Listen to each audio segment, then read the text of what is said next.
Aaron Hernandez's brain had substantial damage.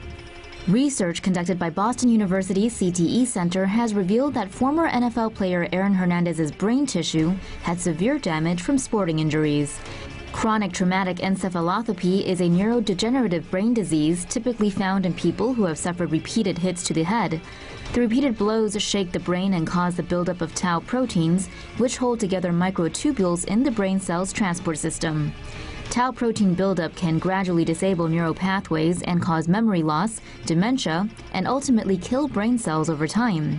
99% of NFL players included in the study were diagnosed with CTE, while 91% of college football players had the same disease.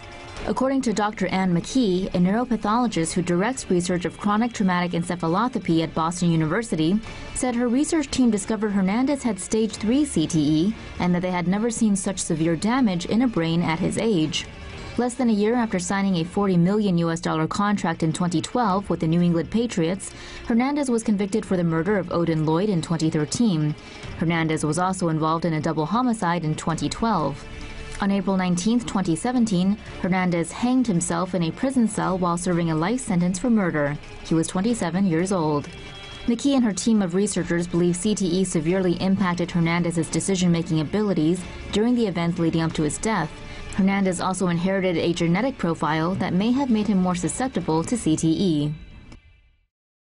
Protect your head, everyone. Study finds brain disease in 96% of former NFL players tested. Many young athletes dream of playing in the NFL, but what most of them don't take into consideration is the risk of brain disease.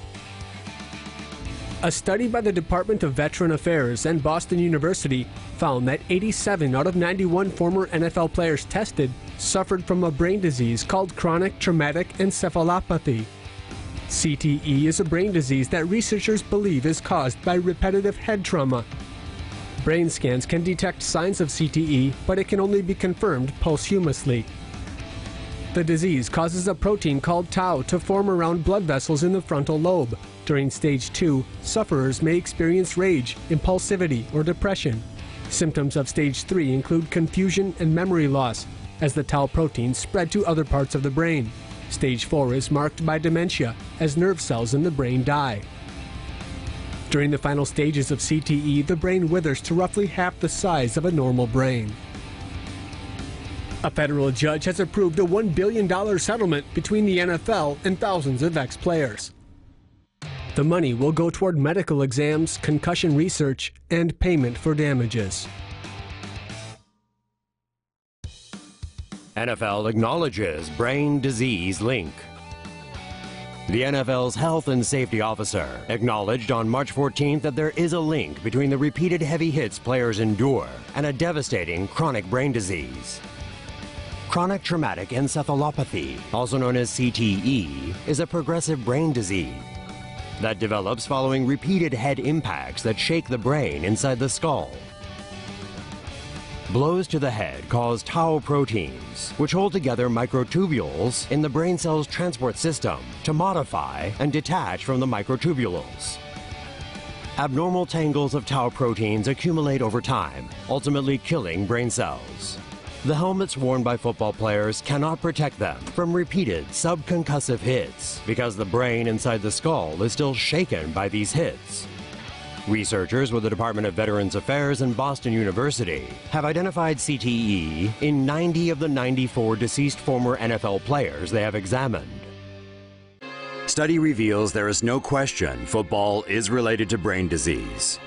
Recent research found that 99% of professional NFL football players included in the study were suffering from a brain disease known as chronic traumatic encephalopathy, or CTE. Chronic traumatic encephalopathy is a neurodegenerative brain disease, typically found in people who have suffered repeated hits to the head.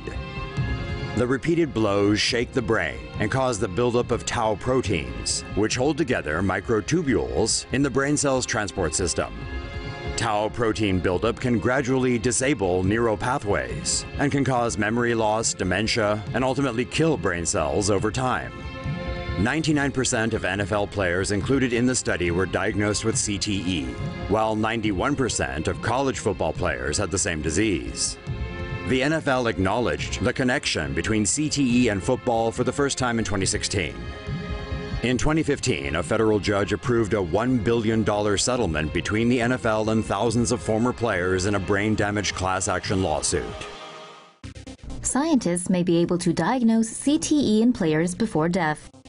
Researchers may have found a way to diagnose CTE in football players while they are still alive. CTE is a progressive brain disease caused by repeated trauma to the head. It usually shows up years after taking repeated blows. Currently, CTE can only be diagnosed through an autopsy.